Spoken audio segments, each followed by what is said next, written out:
I was raised up in Milwaukee, and in the 40s and 50s, Milwaukee was a company town.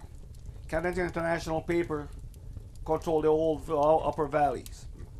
My father was a cook for the lumber company, and everybody worked hard, and it wasn't an easy life. And then there was no such thing as cars and pool rooms and computers.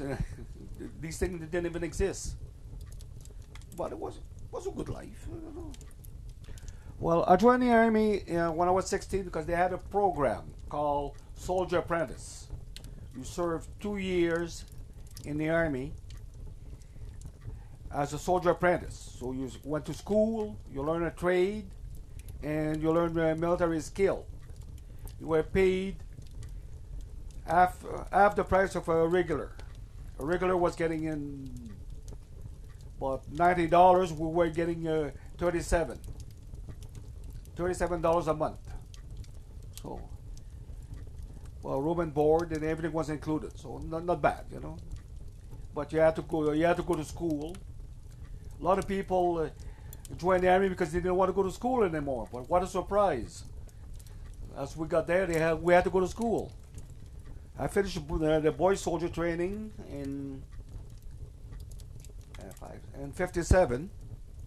Then I went to the workshop at the 8th Company Remy in Ottawa. Then the Great War started. Went to Egypt. A place called Rafah. Today it's a refugee camp just outside Gaza, in the Gaza Strip. On the army time, I traveled to Germany, traveled to Egypt, traveled to Cyprus, Israel, up on the Golan. I was the 80 on the Golan in 79. Forgot that. And all in all, it was very educational. You know, you learn what the rest of the world looks like. And when you come home, do you ever enjoy this country? Oh, but very easy.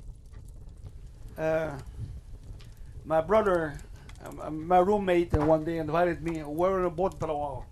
We were living in barracks. My roommate invited me one day to go with him on Sunday afternoon to go have a meal at his parents' place. So we went, and I paid for that meal for 40 years because I met his sister and married her. So then one day he came in and said, you're too old now. We're going to send you to headquarters. Finally came down to Ottawa. I wasn't there for 20 years. 8 years as a military, then retired. And they kept me on as a civilian contractor for, they said at first was 6 months, but that 6 months lasted 12 years. After 12 years, I said, that's it, I quit. I'm old enough, I'm going home. And basically that's my career. Oh, wasn't bad. I wasn't rich. Raised my kid basically as a corporal and a sergeant. We didn't have all the great thing in life, but we always had food on the table, always had a nice place to live. The kids were well dressed. They all went to school. They all done quite well. So, and I thank a lot to my wife. She was the person that raised the family because I was always gone. We were married for 40 years, and she died 13 years ago. And made a void in my life. I was just getting ready to retire to enjoy life, and unfortunately, she died. So I had to keep on going all by myself. Basically, I go to the pool in the morning, I go swimming, and do a little work around the house, and go around and have a coffee with my friends. That's about all. Retired is very dull life. People say, I want to retire. Don't be in a hurry to retire. And as you grow old, another thing if you learn too, you will learn, right? As you grow older, Your circle of friends gets smaller and smaller. They all die on you. Here I am today. Jeez. Still quite active. I got no complaint. Things are good.